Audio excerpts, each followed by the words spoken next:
everyone, welcome back to my vlog. Hari ini aku mau sharing ke teman-teman semua bagaimana cara mengurus visa Schengen terbaru tahun 2024, dimana saya sudah mengapply visa turis dengan tujuan negara ke Belanda dan alhamdulillah saya sudah menerima approval dari kedutaan. Yuk kita simak bagaimana tahap-tahapnya dan apa saja syarat-syarat yang perlu dipersiapkan sebelum mengapply visa. Saya mengapply visa turis Schengen dengan tujuan untuk melakukan liburan ke negara Belanda dan juga akan mengunjungi beberapa negara Eropa di sekitarnya. Seperti yang kita ketahui bahwa visa Schengen ini memberikan kemudahan untuk kita juga bisa berkunjung ke beberapa negara di Eropa seperti yang ada di sebelah kiri saya ini. Saya mengapply single entry karena ini adalah kali pertama saya mengapply visa Schengen. Single entry maksudnya adalah kita boleh masuk hanya dalam satu kali. Ketika kita sudah keluar dari wilayah Schengen, itu kita tidak boleh lagi untuk masuk ke dalamnya. Yang kedua yaitu multiple entry, di mana kita bisa memasuki negara Schengen itu beberapa kali. Sebagai contoh, misalnya saya pergi ke Belanda, dan kemudian saya pergi ke Turki, itu saya sudah keluar dari wilayah Schengen, dan kemudian saya masuk kembali ke Belanda ataupun ke negara-negara lain yang ada di Eropa yang masuk ke dalam visa Schengen. Syarat-syarat yang harus kita penuhi, yang pertama yaitu mengisi formulir permohonan. Yang kedua yaitu paspor yang masih aktif minimal 3 bulan dan juga harus ada 2 halaman kosong di belakangnya. Kenapa? Karena ini akan dipergunakan untuk menempel stiker oleh pihak kedutaan ketika visa kita di-approve. Kita juga perlu mempersiapkan kopian dari semua halaman paspor kita yang ada capnya dan juga bisa melampirkan visa yang kita miliki dari negara lain, baik yang masih aktif ataupun yang sudah tidak aktif. Yang ketiga yaitu pas foto dengan ukuran 3,5 x 4,5 dengan latar berwarna abu-abu. Yang keempat yaitu reservasi tiket pesawat return, kemudian reservasi akomodasi atau penginapan selama berada di wilayah Schengen, kemudian rekening koran 3 bulan terakhir, dan juga surat referensi bank. Selanjutnya yaitu asuransi perjalanan. Untuk asuransi perjalanan ini minimal harus bisa mengcover sejumlah 30.000 euro. Saya juga searching beberapa asuransi, akhirnya saya memilih MSIG untuk menjadi asuransi andalan saya, di mana asuransi ini mengcover untuk perjalanan yang akan saya lakukan dan ini juga masuk ke dalam list yang diterima oleh pihak kedutaan. Selain itu juga dengan biaya asuransinya yang menurut saya terjangkau. Syarat selanjutnya yaitu surat keterangan bekerja bagi Anda yang bekerja dan juga bagi Anda yang student itu bisa melampirkan surat keterangan mahasiswa ataupun kartu mahasiswa ya. Kemudian juga melampirkan slip gaji 3 bulan terakhir, melampirkan ID yaitu KTP ataupun KK, dan selanjutnya yaitu membuat itinerary perjalanan. Nah, saya membuat itinerary perjalanan di mana saya akan melakukan perjalanan kurang lebih selama 10 hari dengan tujuan negara pertama saya adalah Belanda. Saya akan banyak menghabiskan waktu di Belanda sekitar 6 hari dan kemudian saya akan masuk ke beberapa negara di wilayah Schengen.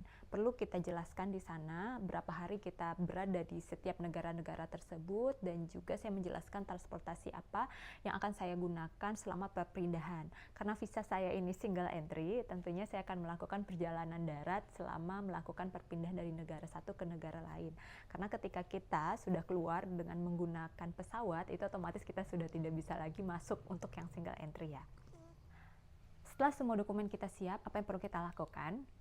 Pihak kedutaan sudah mempercayakan kepada VFS Global untuk menerima aplikasi dalam pengajuan visa. Tidak hanya untuk visa Schengen ke Belanda, tapi juga untuk visa ke beberapa negara lainnya. Untuk visa Schengen ini, teman-teman bisa datang ke gedung VFS Global yang berada di Kuningan City, Jakarta Pusat di lantai 1. Sebelumnya, perlu untuk melakukan janji temu melalui website di bawah ini. Saya akan tinggalkan websitenya juga di description bar. Saat membuat janji temu di VFS Global, kita akan dikenakan biaya sebanyak Rp295.000 sebagai biaya jasa pengurusan yang dilakukan oleh VFS, dan ini dapat kita bayarkan langsung dengan menggunakan kartu kredit ataupun debit saat membuat janji temu. Janji temu ini jangan lupa untuk di print dan dibawa saat kita melakukan pengaplaian visa nanti. Dan jangan lupa untuk datang secara on time, karena kita hanya akan boleh masuk tepat pada waktunya. Security tidak akan memperbolehkan kita untuk masuk ketika kita datang terlalu cepat ataupun kita datang telat. Jadi on time ya. Biaya yang dikeluarkan ini belum termasuk biaya visa ya, itu hanya biaya jasa di VFS Global. Di hari janji temu, jangan lupa untuk membawa semua dokumen Anda dan juga jadwal janji temu yang sudah di-print. Ketika sudah sampai di depan gedung, tunjukkan jadwal janji temu Anda kepada security. Security nanti akan mencek jadwal Anda dan juga mencek barang yang Anda bawa. Usahakan untuk tidak membawa laptop ya, karena itu tidak diperbolehkan masuk. Dan kemudian Anda akan mendapatkan nomor antrian untuk masuk ke dalam gedung wawancara.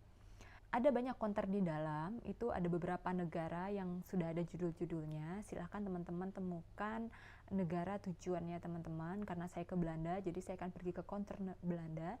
Itu ada di pojok kanan, paling ujung. Dan silahkan mengantri untuk diwawancara. Saat melakukan wawancara di VFS Global, itu sekalian juga mereka membantu kita untuk mencek semua dokumen-dokumen yang ada.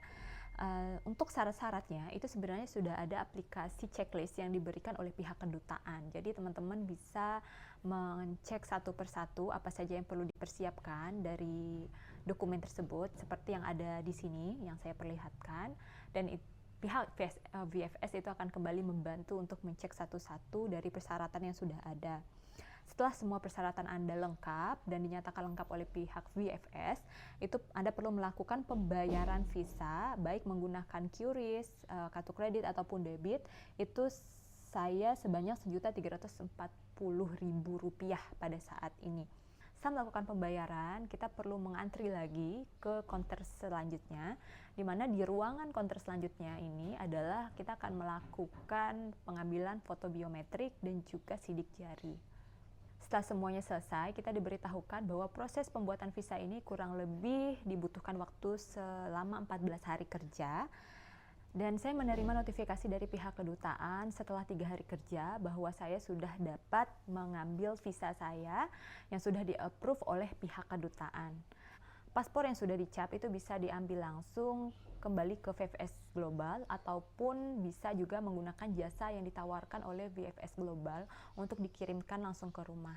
Sebenarnya VFS Global ini juga menawarkan beberapa kemudahan ya, seperti layanan untuk menjemput ke rumah, biaya kurir, kemudian juga fotokopi, perlengkapan foto dan lain-lain. Tapi untuk saya sudah melakukan itu sendiri dan saya hanya memerlukan jasa untuk memprosesnya, mensubmit ke kedutaan. Tentu saja di setiap kemudahan yang diberikan itu ada biaya jasa yang dikeluarkan dan itu semua tertulis di websitenya VFS.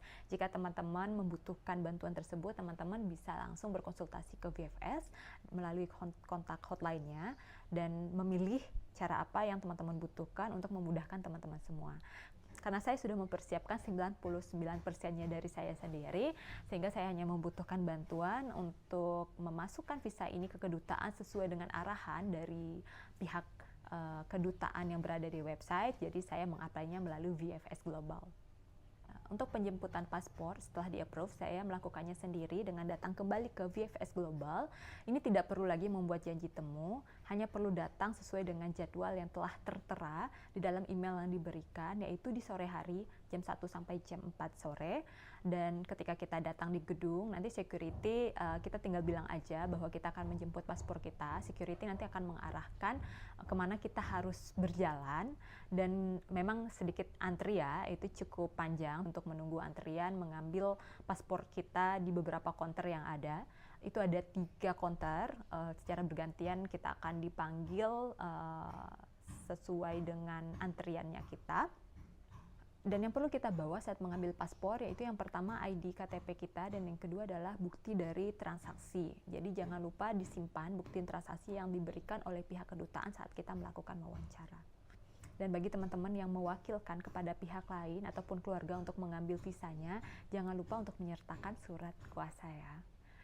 Oke teman-teman, demikianlah cara pengurusan visa Schengen 2024 terbaru yang saya lakukan untuk mengapply ke Belanda. Dan jika ada pertanyaan silahkan tinggalkan di kolom chat di bawah ini. Semoga video yang saya buat ini dapat berguna bagi teman-teman semua yang akan meng-apply visa turis ke negara Schengen.